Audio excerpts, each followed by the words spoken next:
Lanka's Western Province, Social Influence and Regulation, presented by N.M. Dimel and F. Aslam from Department of Social Sciences and London School of Economics and Political Science.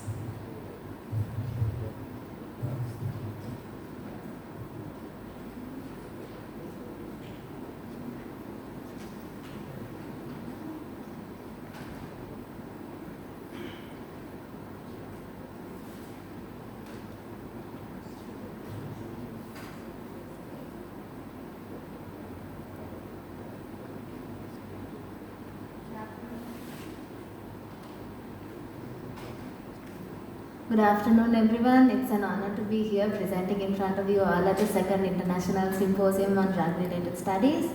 My research was on vaping among students at universities in Sri Lanka's Western Province, its social influence and what we can do as regulations. My name is Niruni Vimal and I did this under the guidance of my mentor, Mr. Aslam. So this presentation highlights vaping trends among university students, particularly focusing on social and familial influences and the implications for public health and regulation. Globally, approximately 8 million deaths are caused by the use of tobacco, and out of which 1.3 million deaths are caused by second-hand smoking. And vaping is marketed as a safer alternative among youth, especially among students at universities. The US National Institute on Drug Abuse introduces vape devices as battery-operated devices that people use to inhale an aerosol that include nicotine, flavorings and other chemicals that can be most of the time more harmful than the chemicals that are in smoking or in cigarettes. In Sri Lanka, even though vaping and the sale of vape products are illegal, most vape still tends to be a very famous tool among university students, and this is due to the social acceptability and the accessibility of this product. This raises a critical question on the adequacy of the existing rules and regulations. So our research objectives were aimed at exploring vaping trends in Sri Lanka's Western Province, as I mentioned earlier, specifically among university students. We wanted to understand the influence of social and familial acceptance, examine usage patterns, and analyze perceptions of health impacts. We focused on both quantitative and qualitative insights so that we can get a better grasp of what's at hand.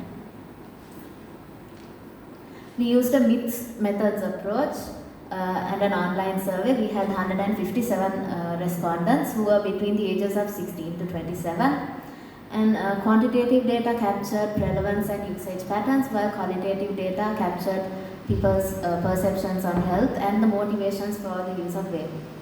We adhere to strict ethical standards, including informed consent and data confidentiality. Our findings show that 21% of the respondents actively vape, while 55% of the respondents thought it was socially acceptable in their university, in private universities in particular.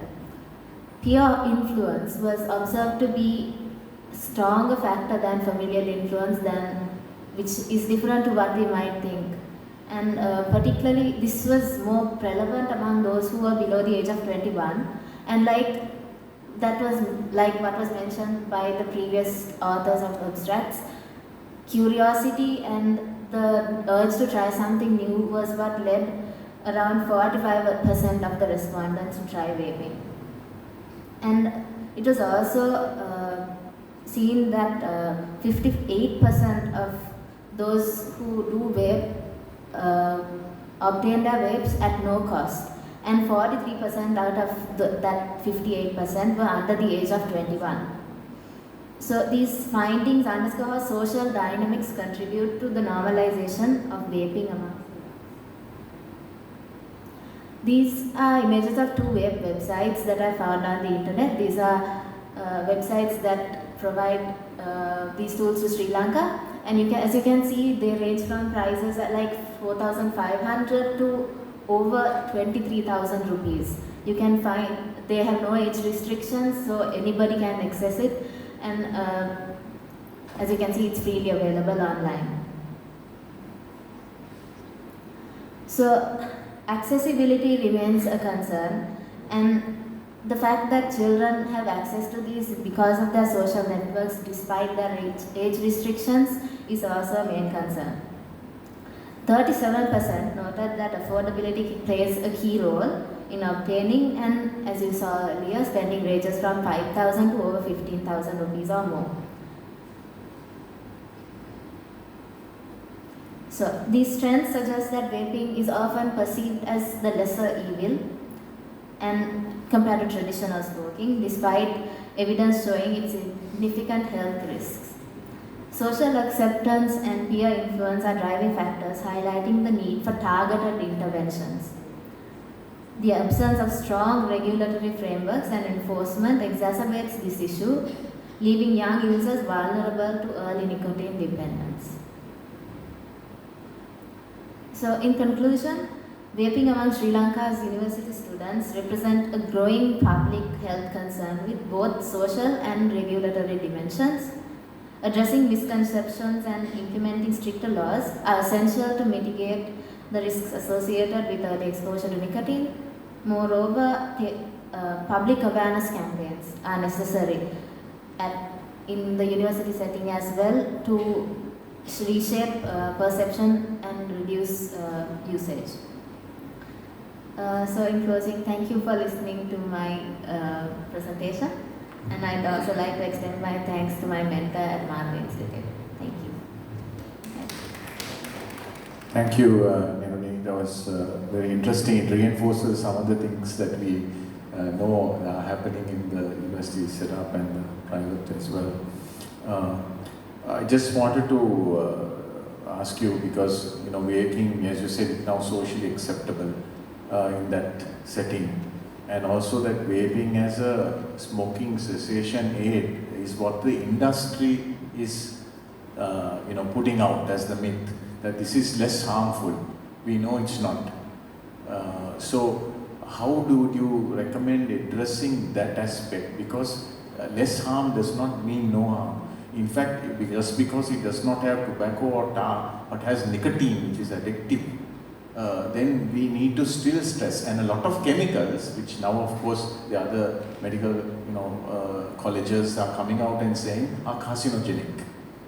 Is there something, because I know we have to address this university population, is there any recommendations you can make in that direction? How do we convince these students that this is not less harmful as the industry is suggesting?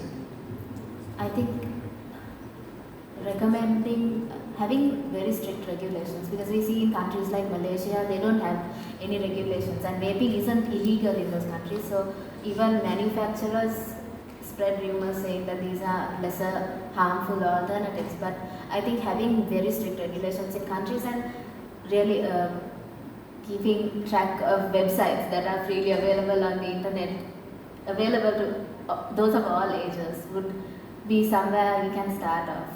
Online platforms that sell these, we have very little authority to stop it. That's one of the problems that NATA has, because we can't stop the form, request sometimes the service provider not to. Voluntary compliance, but have the regulations to stop that when they are coming from so that's one of the biggest challenges to us. How to, and the age verification never takes place, even local market. So it's very hard. It's very, very difficult to regulate this. I hope any other questions, please.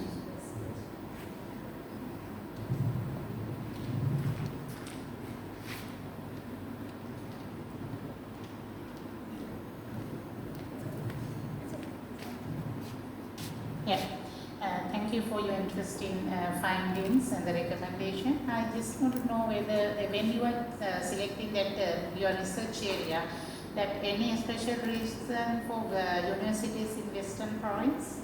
I go to a university in the Western Province, and it's something that I see every day. So I thought it would be a very interesting thing to look into, and especially because this was brought the second international symposium, we got an invitation, so I thought it would be a good opportunity. Thank you.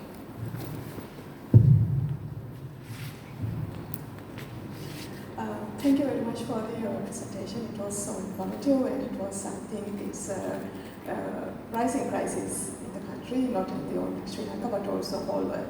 So first of all, I have two questions. My first question is, what was your sampling method? Sorry? Your sampling method. How did you select your sample? So we did an online survey. Uh-huh. We made a Google form, and it was shared among peers and close friends. Okay, so your sample was purposeful. Sorry? You had a purposeful sample for the research. And I'm sorry, I didn't. Purposive sampling or snowball sampling probably. yes, that's yeah. it. This was a normal sampling. We didn't really look into that. Okay. Okay, and my second question was, you said that the prevalence of the vaping is 21%. So, do you have any idea about what kind of substances included in these vapes?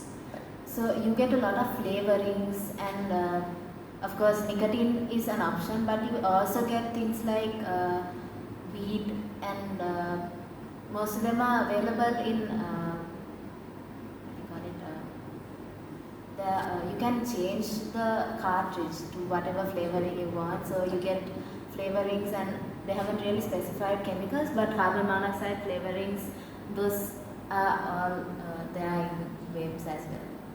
Okay, thank you. I guess that it's nicotine and cannabis, Yes. I guess. Okay, Not thank you just so much. cannabis, but you get other substances as well. You can include whatever you want in it. Yeah, I just wanted to know about your sample.